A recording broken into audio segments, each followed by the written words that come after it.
Welcome back to How-to Pottery and Crafts. I'm Vanessa. Today I'm going to show you how to make, it's a decor piece, but it has a utility to it. Does your house have pipes where the tub doesn't quite meet the wall right there, like if you have an old-fashioned cast iron tub like I do? Or are you in a house where you've got gas jets coming up out of the floor and you keep stubbing your toe on them? This right here, we're going to hide them with clay. We're going to use our molds, and you can also sculpt this, but this class is going to be on the molds. You can use your molds in a surprising way to kind of manipulate it to where they hide the pipe and it doesn't look like you just set something in front of it, because that's what we don't want. We actually want to hide the pipe and make this look like it was part of the decor. I'm going to show you how to do that today. I'm also going to show you a really cool bathroom hack, and the only thing you're going to need are cookie cutters. First, we're going to work on the pipe covers. As you can see what I'm doing right here, I am cutting into it to remove a section from the back so it can really snug up close and tight next to the pipes. Just be careful, especially with the bigger molds. Now just make sure you don't want this opening or closing. You want it to stay in the shape that it's supposed to be in. So we're going to lay it down. See, I just messed that up messing with it. And we're going to wedge this and wedge this. And then this crack here will reinforce in the back. Oh, well, it's good in the back, actually. I thought it was bad. Here's just a surface crack.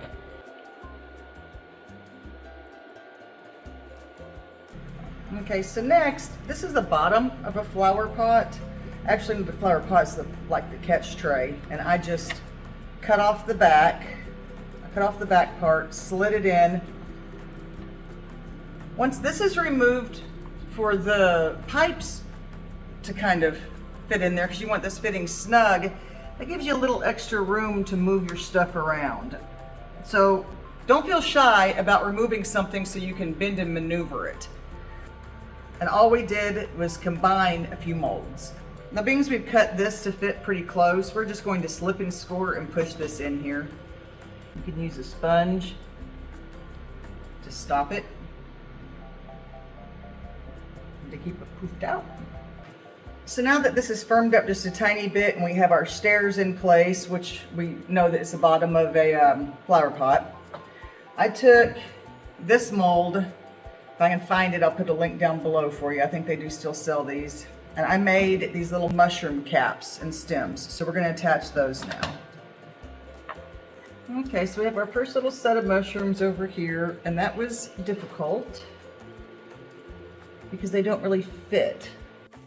So here's how it looks after everything is added. Several different kinds of mushrooms, some 3D, some flat, little birds on the top, all of the different kinds of leaves. I just had silicone molds for those. It really gave it a nice 3D look.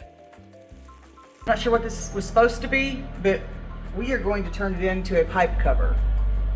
And then maybe a lamp, but a pipe cover first.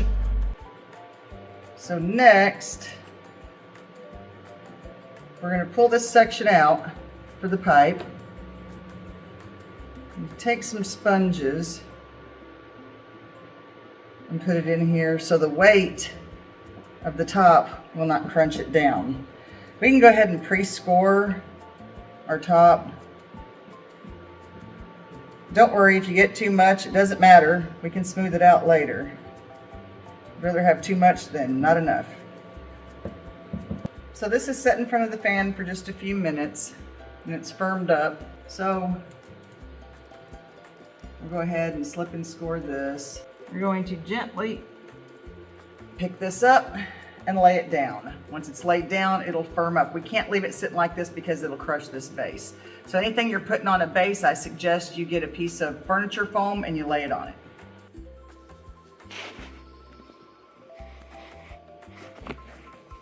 Once it's on the foam, you can prop it up and let it sit until it becomes leather hard. Now let's talk about the really cool bathroom hack with our cookie cutters. You're gonna just roll out a slab, make sure it's not too thin or not too thick. We're gonna use our poof, which is just cornstarch in a t-shirt. Lay out your cookie cutters. I am gonna go with the beach design because I think it's gonna work best for my selection, but you can use whatever cookie cutters and whatever theme your bathroom is. Just go ahead and make enough for the curtain that you have. And we're gonna lay them out to dry on one of our wear boards. It's important that you let these firm up before we do any more decorating. Now I just use a chopstick, and that's what I use for the holes and the designs. These are different kinds of hooks that you can buy. This is my favorite. This is one I'm gonna use because I don't have to have a very big hole. But some of these other ones that I bought, they're not bad either. This one, the little rollers roll on it. This is a thick plastic, but the shape can go on one hook and the curtain can go on the other, so they're not competing. And this one right here, I just thought was really interesting. Same thing. The curtain goes on one and the decoration goes on the other. Now with our chopstick, then I add just the little designs, and this is just going to be to add a kind of a 3D element to it and a painting guide. So when they're done and I paint these, because I'm not going to glaze these, then the guide. These are dry and ready to go in the kiln. These are all low fire clay, so I'm going to bisque fire to 04. Now that these are made, we're going to explore a few different ways to finish them off. And this is going to depend on your decor. If you want to hand paint them, like I'm going to do this just with acrylic stain, and then we'll just spray it with a like a clear coat, or you can glaze it like I'm thinking about doing with this one, because it's mostly white anyway, so I would just put a clear on it and accent the features. Or, now this one might shock you how we're going to do this one. I like this. I think the medium that I chose is going to really complement it. So the first thing we're going to do, got some wind today, is we're going to paint the whole thing this fluorescent pink, because this is going to be our base, and then we're going to accent with the fluorescent green.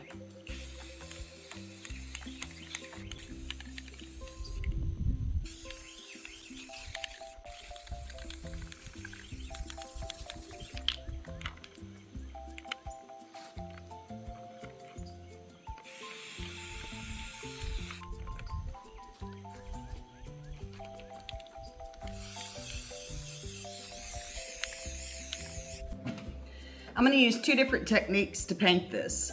All of the wood, I'm going to use a dry brush, which it's not exactly dry, but it kind of is. So what we're going to do is, I'll just give you kind of a little hint, is we're going to paint all of this burnt umber for the dark wood, and then I'm going to come back in it. This is the Doc Holliday October Bronze, and I'll come back on this and dry brush over it so you can see all the really cool detail. I want it to really pop. There's a lot going on in this piece, and I want to see every bit of it. I don't want anything muted. I want it to be just really overdone.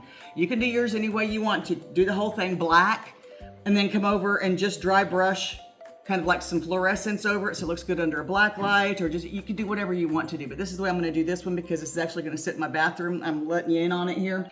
So now we have our two base colors down. We've got the darker gray and the burnt umber down, and this has a shine to it, so I know it looks wet, but it is pretty dry. But we are going to put this in front of a fan and let it get completely dry before we start our dry brush. Okay, now we're going to glaze this and get it ready for the kiln. I've got a kiln load that's going to go in today. I want to leave this mostly white, but I want to accent the color, so I'm going to use the Mako Fundamentals Underglaze, the Spice Brown. UG057. I want to use that on the scarf and the hat. I'm not going to do the hat black. That's just not going to match my decor. So I'm going to do the Spice Brown here and here. And the Spice Brown just basically kind of has little kind of specks in it a little bit. Now this Mako Essentials that I have on here, and I'm going to do this technique, which is just a white back. So I put the underglaze on, and then I just take a damp sponge and I reveal the detail.